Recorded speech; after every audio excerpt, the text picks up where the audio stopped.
Kollam Karunagappally Thodiyoor CPM local സമ്മേളനത്തിൽ കയ്യാങ്കളി ഉണ്ടായിരിക്കുകയാണ്. നേതൃത്വം ഏകപക്ഷീയമായി ലോക്കൽ കമ്മിറ്റി അംഗങ്ങളെ നിശ്ചയിച്ചതിനെതിരെ ആണ് അവിടുത്തെ പ്രതിഷേധം. കഴിഞ്ഞ മാസവും തർക്കത്തെ തുടർന്ന് സമ്മേളനം പൂർത്തീകരിക്കാൻ കഴിഞ്ഞില്ല എന്നതാണ് വ്യക്തമാകുന്നത്. ഇത് അവിടുത്തെ ദൃശ്യങ്ങളാണ് ഇപ്പോൾ കാണുന്നത്.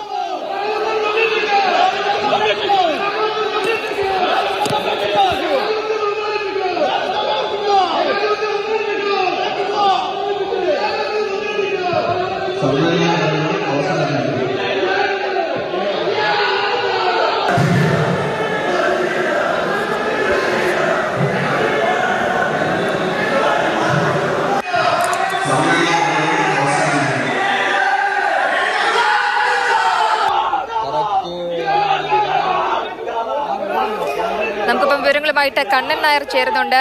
കണ്ണൻ, എങ്ങനെയാണ് ഈ ഒരു അടിയിലേക്ക് ഇത് കലാശിക്കുന്നത്? എങ്ങനെ ബാക്കി തുടർ നടപടികളൊന്നും പൂർത്തിയാക്കാനും സാധിച്ചിട്ടില്ലേ ഈ ഒരു കലഹം കാരണം?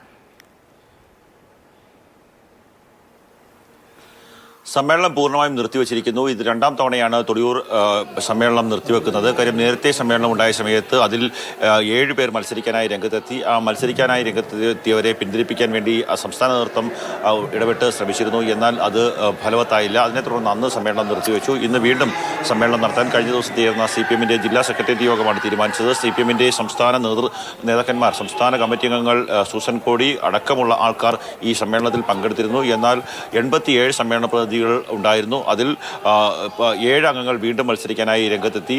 അവരെ മത്സരിപ്പിക്കാൻ തയ്യാറാവില്ല, അല്ലാത്ത പക്ഷം മത്സരത്തിൽ നിന്ന് പിന്മാറിയില്ലെങ്കിൽ പൂർണ്ണമായും പാർട്ടി അംഗത്വത്തിൽ നിന്ന് ഒഴിവാക്കുമെന്നുള്ള ഭീഷണി അടക്കം സംസ്ഥാന നേതാക്കന്മാരുടെ ഭാഗത്തു നിന്നുണ്ടായെന്നാണ് നമുക്ക് മനസ്സിലാക്കുവാൻ സാധിക്കുന്നത്. എന്നാൽ ആ ഭീഷണി പോലും ഉപകരിക്കെടുക്കാതെ ഈ പാർട്ടി അംഗങ്ങളൊക്കെ തന്നെ വലിയ രീതിയിൽ പ്രതിഷേധിക്കുകയായിരുന്നു. പ്രസിഡീയത്തിലേക്ക് ചാടിക്കയറുന്ന ഒരു സാഹചര്യമുണ്ടായി.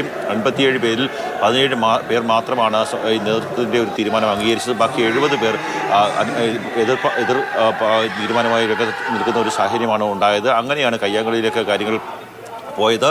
അതോടുകൂടി സമ്മേളനം നിർത്തിവെച്ചിരിക്കുന്നു. 2015 VS അച്യുതാനന്ദൻ ഇറങ്ങിപ്പോയ ആലപ്പുഴ സമ്മേളനത്തിന് ശേഷം ഇത്തരത്തിലുള്ള ഒരു വിഭാഗീയ പ്രവർത്തനങ്ങൾ CPMന്റെ ഒരു കഴിഞ്ഞകാല സമ്മേളനങ്ങളൊന്നും തന്നെ ഉണ്ടായിട്ടില്ല. എന്നാൽ ഇപ്പോൾ ഏതാണ്ട് 9 വർഷത്തിന് ശേഷം വീണ്ടും ഇത്തരത്തിൽ സമ്മേളന സമയത്ത് വലിയ രീതിയിലുള്ള ഒരു കലുഷിതമായ അന്തരീക്ഷത്തിലേക്ക് കാര്യങ്ങൾ പോകുന്നു എന്നുള്ളത് തന്നെ ഏറ്റവും ചർച്ച ചെയ്യപ്പെടേണ്ട കാര്യം തന്നെയാണ്. എന്തിനായാലും കല്ലേലി ഭാഗത്ത് സമ്മേളനം നടത്താൻ കഴിയാതെ പിരിയേണ്ടിയും വരുന്നത് ഈ ആദ്യം അവിടെ ലോക്കൽ സമ്മേളനത്തിൽ സംഭവിച്ച പിഴവുകൾ സ്വാഭാവികമായി നേതൃത്വം ഇടപെട്ട് തിരുത്തുമല്ലോ. ഇപ്പോൾ രണ്ടാമത്തെ പാനലിലും അവിടുത്തെ ഈ പ്രതിഷേധം ഉന്നയിച്ച ആളുകളുടെ പ്രതിനിധികൾ അല്ലെങ്കിൽ അവർക്ക് പരിഗണന കിട്ടിയില്ല എന്ന സമാനമായ പ്രശ്നം തന്നെയാണോ ഇന്നും ഈ കയ്യാങ്കളിക്ക് കാരണം?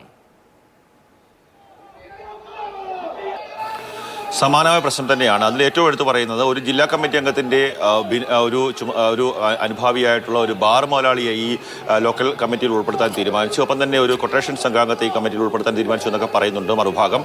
അങ്ങനെയൊക്കെയുള്ള ഒരു പ്രശ്നം മൂലമാണ് ഒരു 7 പേർ മത്സരിക്കാനായി തയ്യാറായത്. ആ മത്സരരംഗത്ത് നിന്ന് ആ 7 പേര് പിന്മാറണം എന്നുള്ള ആവശ്യമാണ് ജില്ലാ നേതൃത്വവും സംസ്ഥാന നേതൃത്വവും ഉന്നയിച്ചത്. ഇല്ലാത്ത പക്ഷം അവരെ പാർട്ടി അംഗത്വത്തിൽ നിന്ന് പുറത്താക്കുമെന്നടക്കമുള്ള ഭീഷണി അടക്കമുണ്ടായിരുന്നു. എന്നാൽ അതിനെപ്പോലും അവഗണിച്ചുകൊണ്ടാണ് ഇപ്പോൾ പ്രതിഷേധവുമായി രംഗത്തെത്തിയിരിക്കുന്നത്. രതീഷ് എടുത്തു പറയേണ്ട മറ്റൊരു കാര്യം, ഇന്ന് കല്ലേലി ഭാഗത്ത് സമ്മേളനം ആരംഭിച്ചിരിക്കുന്നു. കരുനാഗപ്പള്ളിയിൽ ഏറ്റവും ആദ്യം പ്രശ്നങ്ങളുണ്ടായ ഒരു ഭാഗമാണ് കല്ലേലി ഭാഗം എന്ന് പറയുന്നത്. കല്ലേലി ഭാഗത്ത് ഇതിനേക്കാൾ രൂക്ഷമായ പ്രതിസന്ധി ഉണ്ടാകാനുള്ള സാധ്യതയേറെയാണ്. അതുകൊണ്ട് തന്നെ ഈ കരുനാഗപ്പള്ളിയിലെ വിഭാഗീയ പ്രശ്നങ്ങൾ ഒരു ജില്ലാ നേതാവിൻ്റെയും സംസ്ഥാന നേതാവിൻ്റെയും തമ്മിലുള്ള വിഭാഗീയ പ്രശ്നങ്ങൾ അത് ലോക്കൽ കമ്മിറ്റിയിലേക്കും ബ്രാഞ്ച് കമ്മിറ്റിയിലേക്കും വരെ വ്യാപിക്കുന്ന ഒരു അവസ്ഥയാണ് ഇപ്പോൾ ഉള്ളത്.